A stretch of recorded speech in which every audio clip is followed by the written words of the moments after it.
note about wear black. Yeah, I right? know. I was about to say, this was not on purpose, but here we are, both in black. Your latest novel is The Buffalo Hunter Hunter. It came out just earlier in the month, right? March 18th, yeah. March 8th, okay, Yeah. so last month. Yeah. It is a vampire Western. Do you think that that is a fair way of characterizing that? Definitely. Which I am very much enjoying. I was really in the mood for a vampire Western. I didn't really quite know that until I started reading it, but that was in fact the case. I thought I'd say just a brief word about where I'm coming from, both for Stephen's sake and for the audience's sake. I spent the last 20 years really reading Gothic literature and studying Gothic literature and thinking about the role Gothic literature plays. That has its roots in, I think, about 2003, where I spent a better part of a year reading historical Gothic, 1780 to 1820, when that genre really took off, and laid down the tropes for a lot of genre fiction at that time. Yeah, there was a lot of imitations of Castle of Otranto, right? Yeah, exactly. Yeah. It's kind of an endless variation, and the publishers were kind of figuring out the lucrative possibilities of genre fiction at that time, and we're still living with, I think, a lot of the structure that got set up back then. I tend to see the Gothic as a way to process trauma. The ghost, the vampire, the werewolf, the zombie, all things that you work with quite a bit, they are the past interrupting the present. It's the undealt with trauma of the past bursting into the present and forcing itself to be recognized. And this genre was really coming on when the French Revolution was causing a lot of trauma, and people in England were thinking back to the trauma of the English Civil War and the genocide in Ireland and everything else. You take us back in this Buffalo Hunter Hunter, you take us back to the 19th century, and you take us through a number of different time periods before we land back there. And there's the vampire back in 19th century America, which is a very complicated way of asking a very simple question: why a vampire, 19th century America, from your understanding of it? Why a vampire? Well, I think really the question, I mean, not to rephrase your question, but what I wanted to do with the Buffalo Hunter Hunter was come at the buffalo hunters, come at the people who are out there on the prairie just laying down whole herds. And I wanted a supernatural monster to come for them. And a mummy is going to be too slow, and a mermaid needs water. And werewolf can do it, but I think a werewolf is going to do it in the daytime. They're going to go and get one buffalo hunter, then another buffalo hunter. And that's less dramatically entertaining, I think. And to me, it's more entertaining to come at them around their campfire at night when they think they're safe. And that's really why I landed on vampire, because that's when a vampire operates, is at night, when those dudes are cooking up those buffalo tongues and on the fire and thinking a hard day's work, it was a good time, and suddenly they're getting their throat ripped out. And so that's why a vampire. Okay. Yeah. Why, or I'll maybe rephrase that question. Was it a conscious choice to go back to this, basically what you're saying is confirming, it's an environmental trauma of colonization. Buffalo are being wiped out, this landscape is being reshaped, and in the margins, you're working with that environmental destruction. It's not like the beaver. Was that a conscious choice, or is the vampire just a way to, like you say, kind of get historical revenge a little bit? I think it's the second, the historical revenge. I mean, yes, those, ecological concerns definitely are part of it. I'm afraid, I've always been afraid that if I tell myself, let's write a novel that wrangles with the environment, then I'm going to end up too preachy, too didactic, maybe even polemic, and I'm terribly afraid of doing that.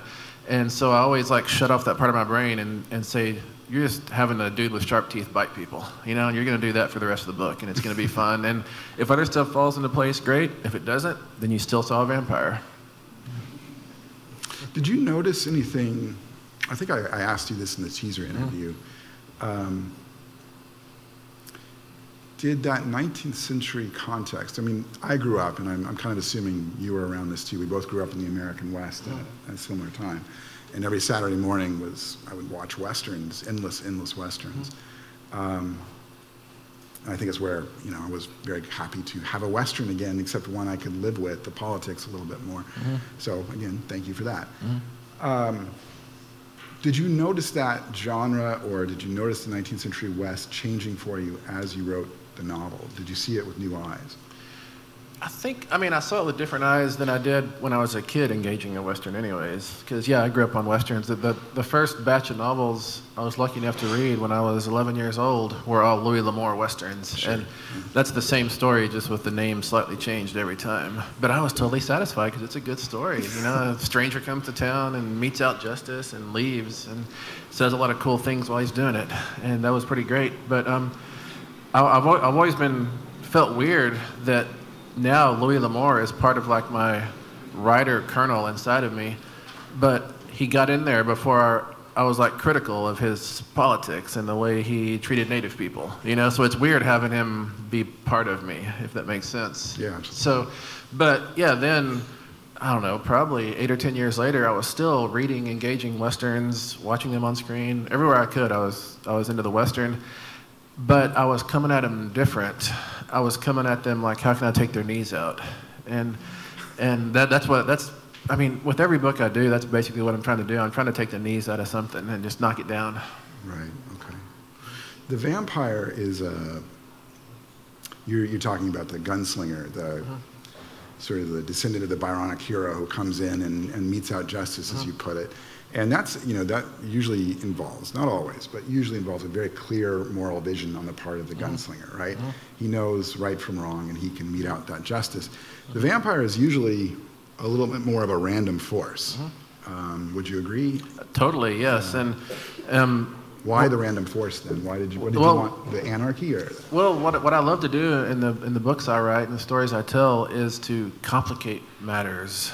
Like, I have a book from '07 with the Indian agent who was putatively in charge of the Blackfeet Reservation when we had our starvation winter, when like 600 plus of us died because the rations were withheld.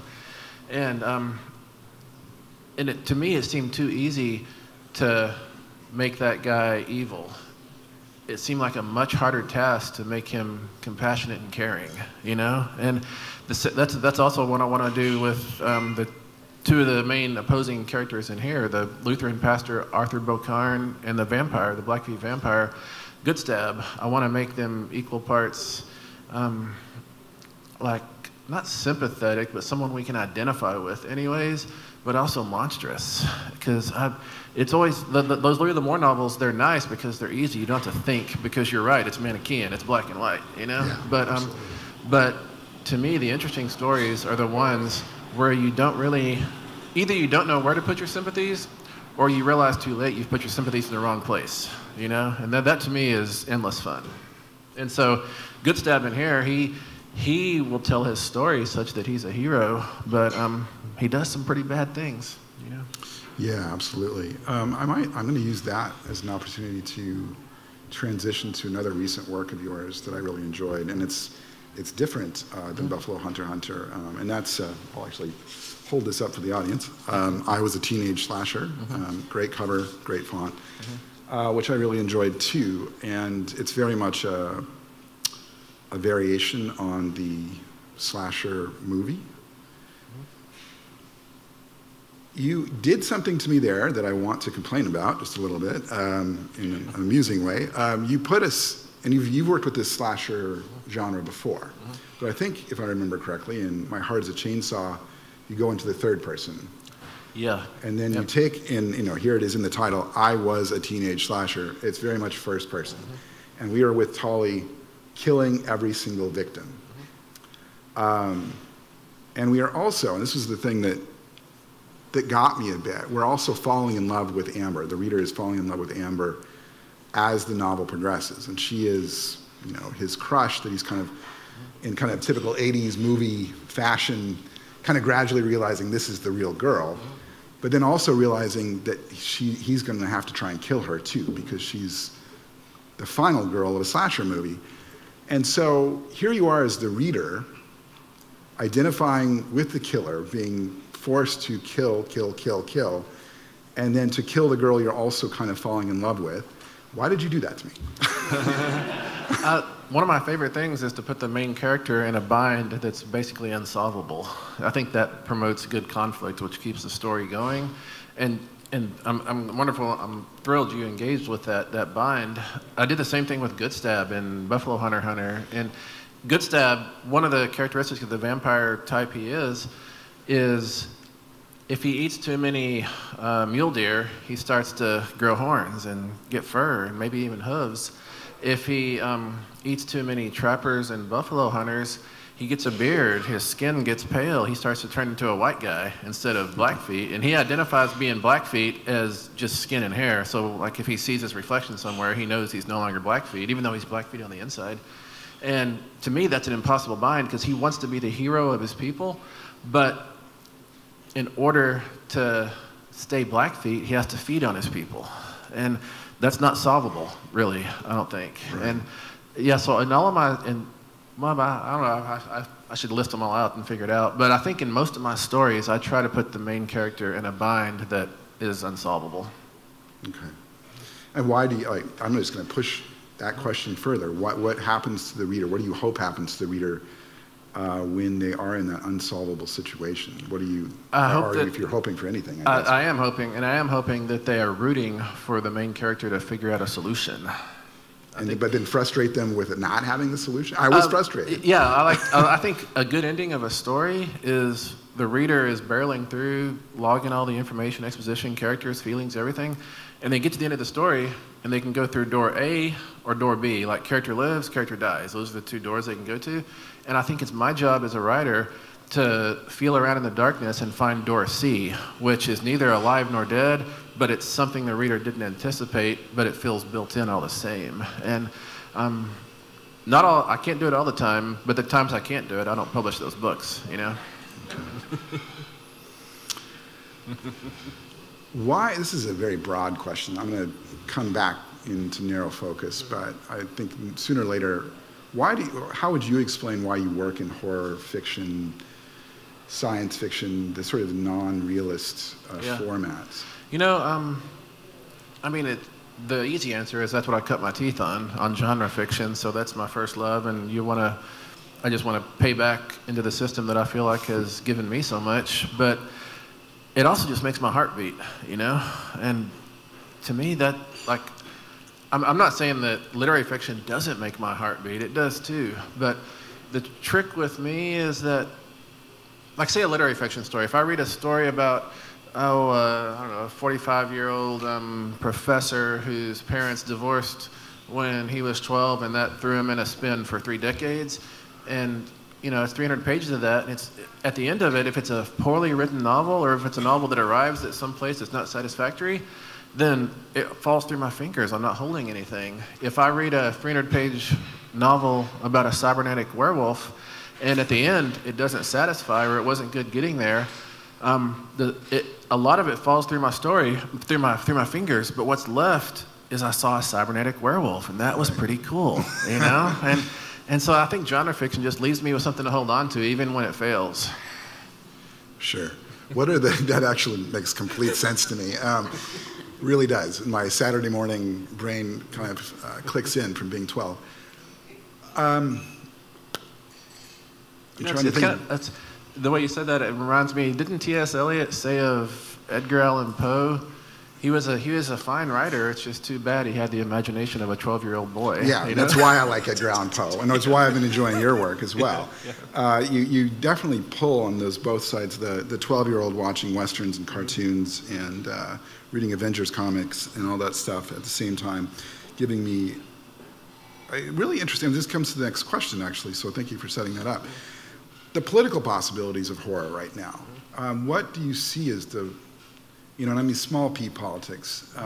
America is in an interesting moment right now, and I think in the teaser interview, we talked about, you know, these novels, this genre fiction, it's about back then, it's about a horrible future in the future, but it's also always, as I tell my students, it's about now. Mad Max is now.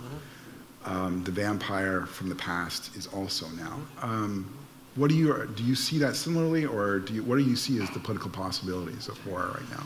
You know, I feel like back in, 2016, 2017, Jordan Peele hit us with Get Out, and then Victor LaValle hit us with The Ballad of Black Tom, that novella. And I think that film and that novella were like a 1-2 punch that signal's probably too soft of a word. Like they made people understand that horror is in dialogue with the world, with the current set of issues, anxieties, terrors, fears, everything.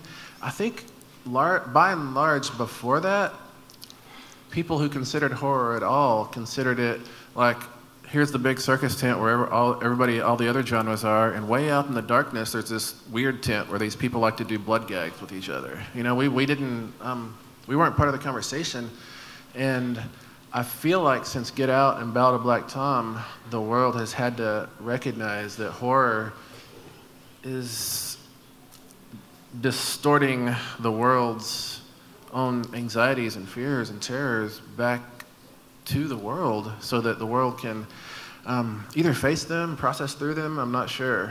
But I do think that horror, this doesn't exactly answer your question about politics, but I think one reason horror is, having a good moment is that you watch a 2-hour horror movie, you read a 400-page horror novel, and what you get out of that is a long, dark, bloody, terrifying tunnel with a dot of light at the end. And it ends, you know, you process through the horror and it ends. And I feel like since about 2016, we've been in a long, dark, bloody tunnel. And what horror can tell us is that there is a light at the end if we just keep walking, if we keep pushing forward. And maybe that light's a train, we don't know. But still, we're gonna get through the tunnel, you know? Right. So, just to shift that question just a little bit, how horror operates or how it helps us process things, or the thing it allows us to do, I guess. And I mean, I have my own theories about this, and they're not particularly original, but one thing it allows us to do, one of the reasons it's fun, is it allows us to do things that we're not supposed to do, you know? Teenage Slasher has a scene where all the cool kids at a pool party get killed, and there's, again, my 15-year-old brain from high school is like, yes, die, die, die. And I had a professor, right, in graduate school. She gleefully admitted that she wrote mystery novels because she got to kill off people that annoyed her. Are you killing off people that annoy you? A little bit, yeah. Like that's what Buffalo Hunter is. It's taking out the buffalo hunters. You know, it was wish fulfillment. That's a big reason I wrote that novel. Was I think if I were around back then, I would have wanted to come at the buffalo hunters, but I can't even start a fire without a lighter, so I wouldn't have lived long, you know. But if I was a vampire, maybe I could do something, you know. Right. Sure. And okay, so I'll use that to transition to, I think was probably another wish fulfillment in your, the Earthdivers series. And the first one starts off with, and I would recommend this all to you, and it's this, what would you call it, graphic novel or comic? I would call it a comic series. Comic series, right. The first one had the graphic novel sweep to me, but, and the basic premise is that a group of First Nations people send a representative back through time to kill Columbus specifically, and take him out, and try and change the awful future that seems to be looming for all of us in, the 22nd century, I guess. The 22nd century has gotten so bad that maybe one answer is to go back and kill Columbus. Was Columbus another wish fulfillment kill? Oh, it's 100% wish fulfillment, yeah.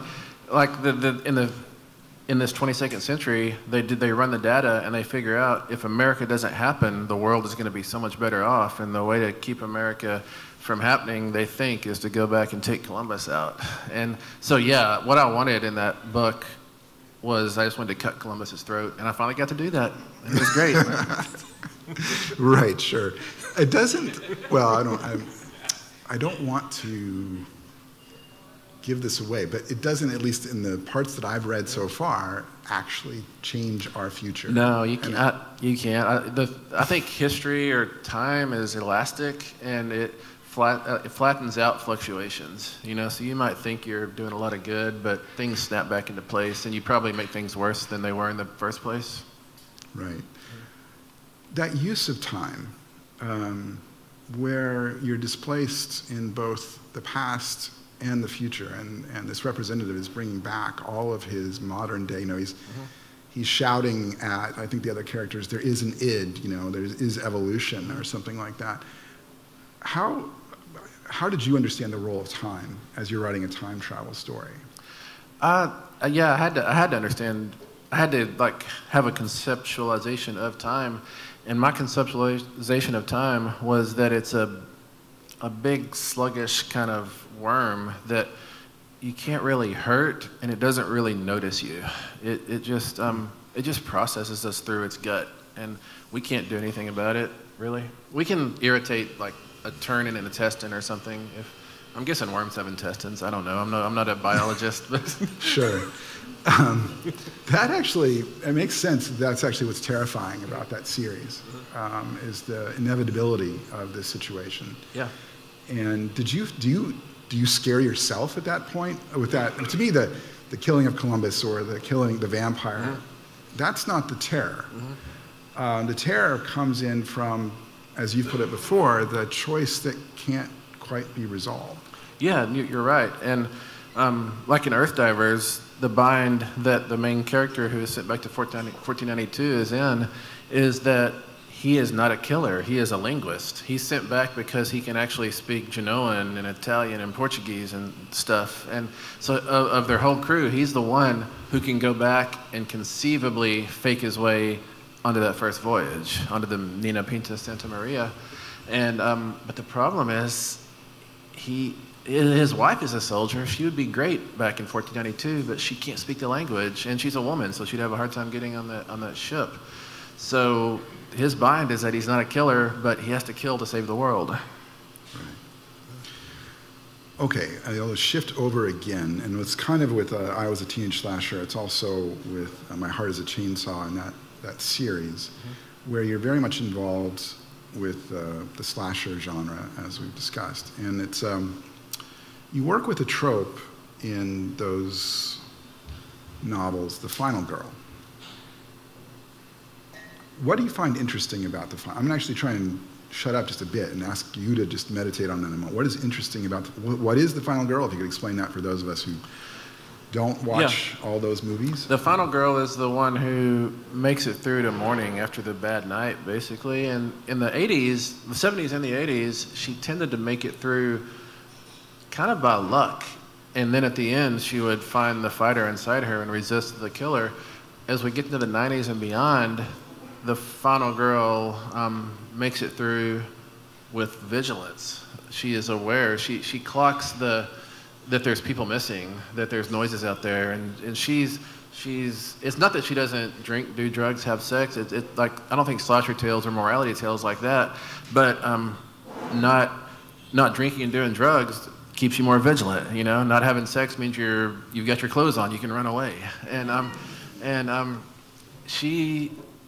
For me, the final girl is a model for us all to follow for how to push back against the bullies in our lives, whether it's at work, it's socially, whatever it is. We don't have to take it. We can push back. And that's what the final girl does. She's got this big hulking monstrosity with a mask and a machete chasing her. And at a certain point in the chase, she turns around and she says, you know what, that's enough of that. I'm coming at you now. And that's what I really like about the final girl. Right. Could you say just a bit more about the gender aspect of that? Why is the final girl always a girl? I think I know the answer to that question, but I want to hear what you have to say about it. You know, there's not a lot of instances of final girls that are boys. There's a few, but I think the final girl is more of a character type than it is a gender specification. I know Carol Clover has a wonderful argument about it all, and I don't disagree with her in her book, Men, Women, and Chainsaws, but I think the reason most final girls are women is like what's that film? 1984, Lamberto Bava, Under the Blade, maybe Under the Knife, something like that. Where the final girl is a guy, a man. He's a musician, composing a score out at a remote villa estate in the Italian countryside, I think. And the slasher in that case is a woman.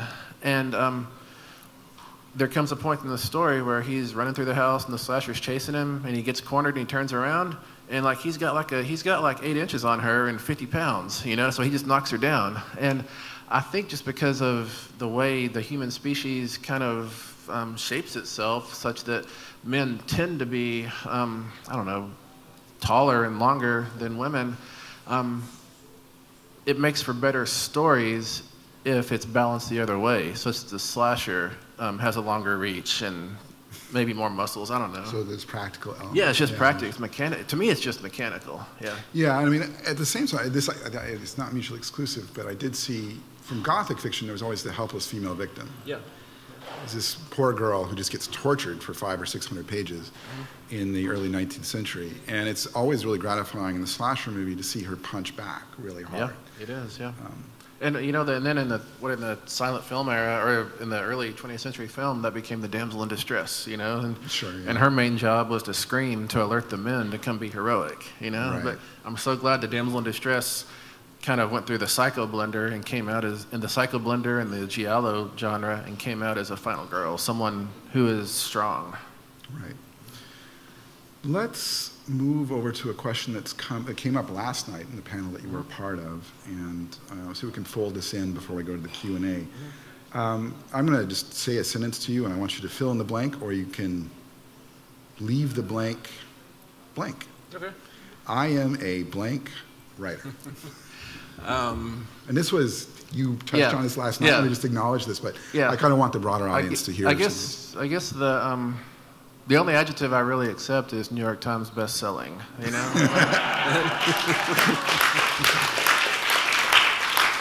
But I never, like I was saying last night, I think anytime you allow the marketplace or the critical establishment to put an adjective in front of your name, like indigenous or horror or, I don't know, 53 years old or whatever, that's just a handle they can use to pick you up and put you on a shelf and forget about you.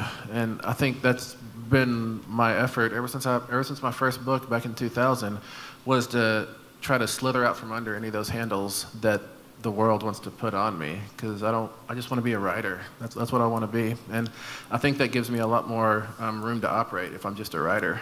What's the room to operate you're looking for? Can you explain? The room, you know, I was on a panel with Joe Lansdale in Texas back in 2002, and we got to the Q&A period, and somebody out in the audience raised their hand, and they said, Joe, what genre do you write in? And Joe, he does horror, fantasy, comic books, animation, thrillers. He does every genre you can think of. And they said, Joe, what genre do you write in? He, without even missing a beat, he said, I write in the Joe R. Lansdale genre. Next. And that was like I heard a chime go off in my head, and I'm like, that's what I want. You know, I want to write whatever I want. And I'm not necessarily saying I want my name to be a brand, but I don't want to be in a corner. You know, I want to just, if I feel like writing an elf story next, I'll write an elf story next. And my editor's not going to say, no elf stories for you. That's what I want. Last night you said something interesting, and correct me if I'm getting the story slightly wrong, but I think this was when you were in graduate school, and you turned in some short stories, I think is what you said. And you go ahead, absolutely. Yeah, so I'm in grad school in a fiction workshop. This is my first year of grad school, so it must be 95, 94. And I turned in like 3 stories so far that semester, and when I write my stories, my default setting for the main character is always Blackfeet, because you tend to like write who you are. Like it's kind of hard to step outside that. But I didn't say it in the story. I knew it was the case, but I didn't signal it.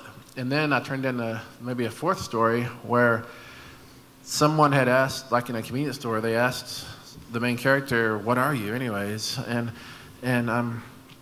somehow it came up that he was Blackfeet.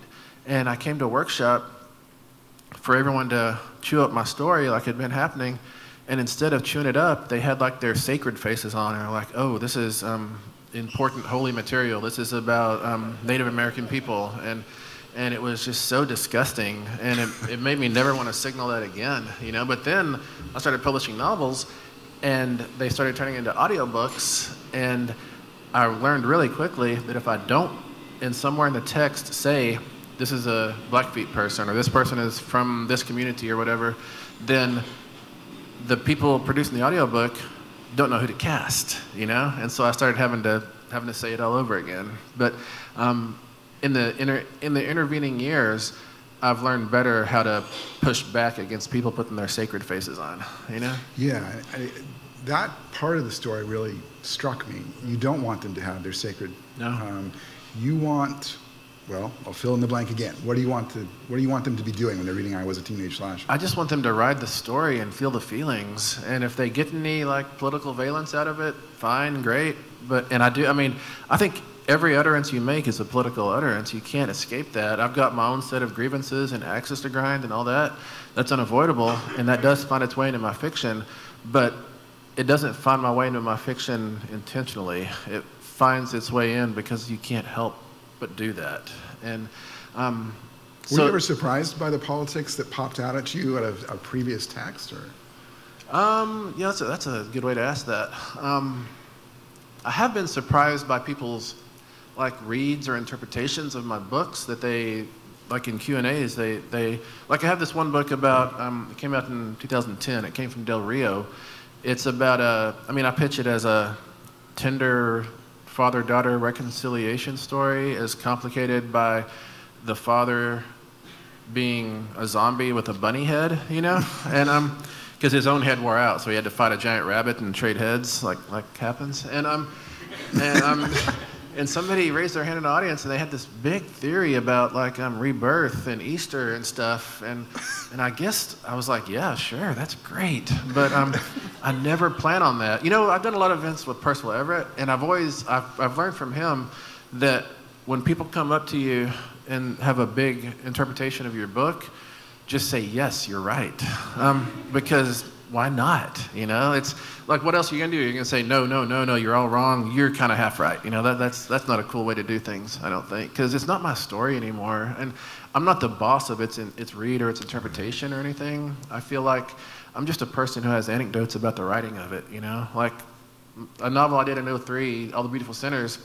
I remember that's when Vanilla Coke came out, so I drank like gallons of Vanilla Coke writing that book, you know? But I don't know what that book means. It's just a story about a Wizard of Oz serial killer, you know? Right.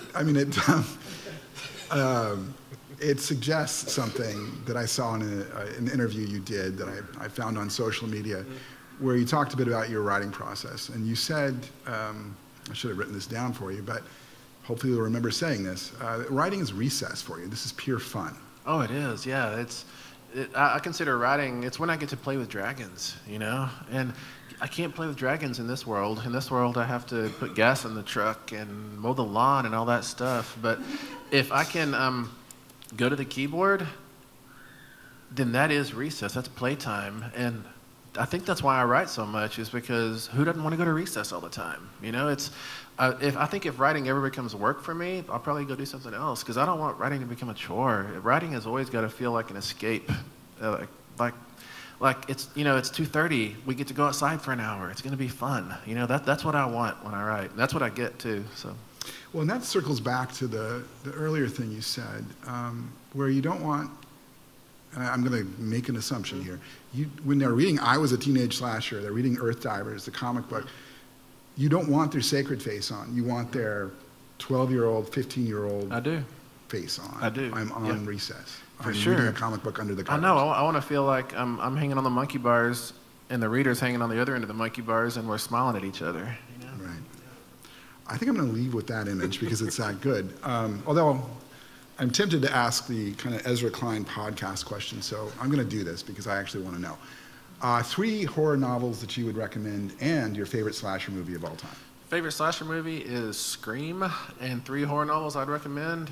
I would recommend Experimental Film by Gemma Files, who is Canadian. It's an amazing, amazing novel. Chuck Wendig's Book of Accidents. That's a big, good novel.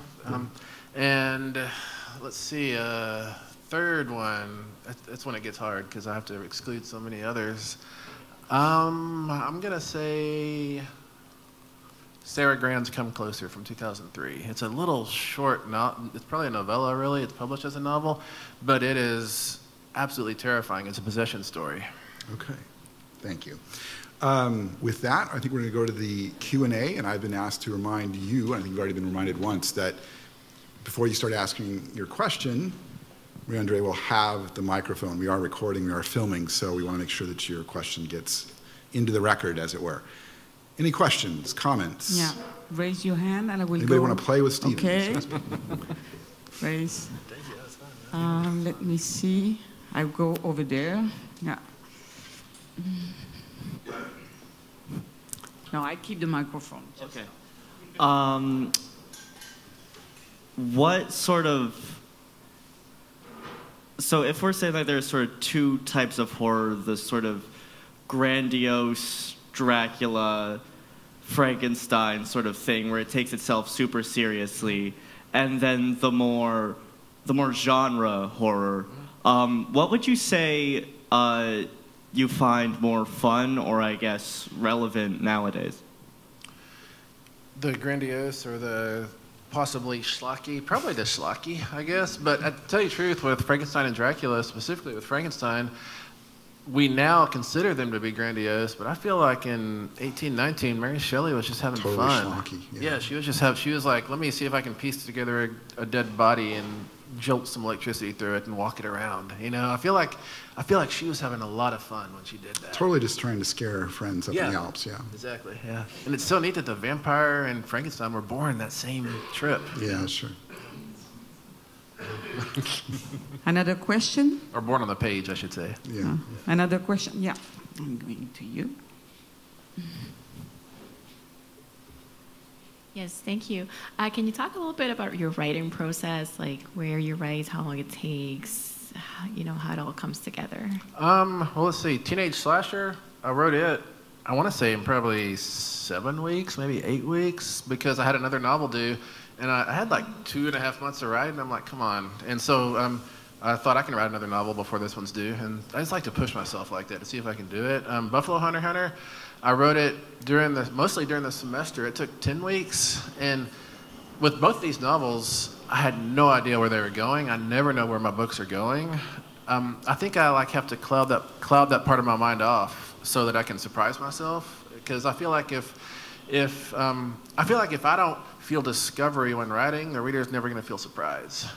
Maybe I'm not a good enough writer to stage it properly. I'm not sure about that. But I guess writing process is I stand around in the darkness in my head, and there's all these big shaggy beasts just thundering past, and every once in a while one of them gets close enough that if I run out and get my lope right, I can grab onto its tail and hold on for 7 weeks, for 10 weeks. And at the end of it, I'm all thrashed and torn up, but I've got a book. And sometimes it works out, you know? Any question? My question is, what recommendation do you have for an old lady who likes to read but is scared of her shadow? How should I deal with your book? Yeah, I think that's why I write horror. Like you asked earlier, I should have answered this. I think I write horror because I'm scared of everything. I have the biggest problem at night if I'm the last one to bed, figuring out how I'm going to get to bed with this light situation, you know? I'm terrified of everything. Even at hotels, I'm scared because I see somebody down at the end of the hall going around the corner, and I don't know if that's a real person or a ghost, because how can you know? And so I get scared of everything too, so don't feel lonely, you know? But as far as my work goes, I think you could hit Mongrels. That's from 2016. It's marketed as horror. It's a werewolf novel, but it's not really horror. It's more urban fantasy adjacent, I think, possibly young adult.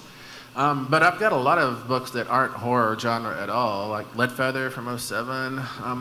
I've got one called Flesh Boy, which it's a different kind of horror. It's about a kid working the drive-through window of his father's company, his father's shop. But it so happens that his father's shop is a drive-through urinal, and so he has to work the window. So that's a different kind of horror, you know. Yeah, so I've got stuff that's not horror too. Yeah. And I think drive-through urinals, they're gonna find us, or we're gonna find them. I have 2 younger boys. question? Yeah. But the drive-through urinal, they make all their money with upsales. Like they sell a privacy curtain and they sell wipes and stuff. So that's where you make your money, in a drive-through urinal. You know? Mrs. Shep. Stephen, if I may call you that. You're so refreshing. This is such a departure from all the other winners that we've had over the years. You know, truth and reconciliation is a big part of our lives right now. And I think I applaud the jury for choosing someone like you this time, because it is so refreshing to hear. Those stories were a horror by themselves because those are lived realities, but yours is a fantasy world that a lot of us, actually I love horror in that sense. So, but have you ever had this sort of pushback? And I apologize if your books, 30 books, have that already, that why are you not writing more about the truth and reconciliation? Yeah, I mean, I think every indigenous author, when they start out, they feel the pressure to speak for all of indigenous people in the world. But that's no way to do art, I don't think. I think to do art, you have to be not afraid to step on toes. And you've got to step on all the toes in the room, really, to do art, I think. And if you're worried about what the elders are going to say, if you're worried about somebody's going to say, you're not really native, you know, you don't know this, you don't know your tribe's, your nation's history, you don't speak the language, all this kind of stuff, then those are all just distractions. And you've got to, when you're starting out, you've got to figure out how to shake all that off. Or, I mean, a lot of people incorporate it too, and they do great work. But for the way I do things, I had to just shake it all off and do my own thing, you know. But as far as pushback, yeah, I mean, there's been a little. People, let me think. I'm trying to think any specific book. I mean, I've heard like vague rumblings that why is he out having fun when there's work to do? That's basically it, you know? But I think having fun is the best kind of work because it shows America that your efforts have failed. We're still around, you know? You don't get to control, you don't get to make us be sad and noble all the time, right? You know? That's really good. We have a question here. Hi, sorry, my English sucks, but I wanted to ask you because I love when mystical monsters are used to convey deeper meanings. And I recently saw Sinners. I don't know if you know the movie. Oh, Sinners? Yeah. Sinners, yeah. yes, Yeah. Sinners, sorry. Yeah, And how can a vampire represent an idea of oppressive way, like oppressive force? You know, I haven't seen Sinners yet. I can't seem to find the time to do it. I found it when I got here Friday night. I found a showing that was close enough to go to, but from all the clicking I could do, it looked to be in French, and I would it'd have to go really slow for me to understand it, and they're probably not going to rewind it for me, you know. Well, what's cool too is Ryan Coogler, who made Sinners, thanked me in a letter for being one of the people who somehow helped him with that. I don't know him at all. That's kind of cool. But I've lost the thread of the question. What was the question exactly? The vampire as a force. Oh, the vampire as a... I think that Sinners and my Buffalo Hunter use vampires in a different way, a little bit. Like in Buffalo Hunter, and I guess there's a line in there that keeps getting quoted. I'm the worst dream America ever had. I'm the Indian who won't die, you know? And America wants to... America's great superpower is forgetting, you know? And if someone is functionally immortal, it becomes harder and harder to forget them, I think. And so I do think, and hopefully in this case, and this kind of answers the question you're asking, hopefully the vampire is pushing back against that oppressive force anyways, a little bit. That's my hope. But my intention was just to bite some necks, you know? We have a question here. So you talked about the Indian girl, my bad. The final girl, so sorry. Yeah. And you said that it's always a woman for practical reasons. Well, no, it's almost always a woman, not always, yeah. And I was thinking to myself, don't you think it could also have a deeper meaning as to the fact that usually male violence is targeted against women. Oh, definitely. And yeah. I just thought, like, since horror is rooted in real fears and the things that happen in our society, couldn't we say that The Final Girl is a representation of gender-based violence and the fact that they're, like, victims of... No, you're definitely right. And I think hopefully my novel, Good Indians, comes at that a little bit, or maybe dramatizes it. I don't know, something like that.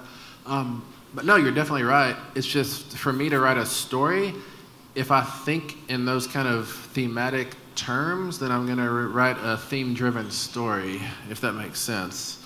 To me, stories work better when they're mechanical. When I think, oh, if the antagonist has more power than the protagonist, then when the protagonist wins, it's going to be overcoming something, and that's going to be more satisfying for the audience. And so, yes, your read is spot on, I think. But for me to write stories that are engaging, I have to cloud that part off and not even consider it, you know?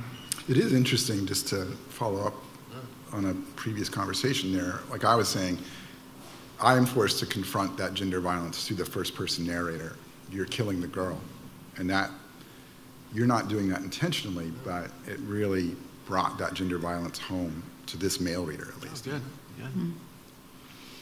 So I think that will be all. Would you like to say a few words for the final words? Maybe to thanks, or just to say you're happy, or to say you're not afraid and anymore? No, this has been such an honor. Thank you, Nathan, for this wonderful conversation. It's always great to share the stage with someone who thinks about things. You know, that's the best it can be, I think.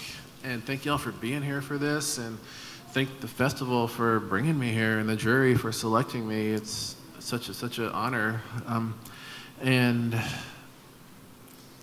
I wish I remembered my French better. You know, I found when I'm traveling through France, I've been through France for like 2 weeks. It comes back after about 6 days, and I won't need an interpreter. You know, but as it is, I catch about 15%, and that is 15% that just gets me in trouble. So maybe next time I'm back, I'll be better. You know? Okay. Thank you. Thank you.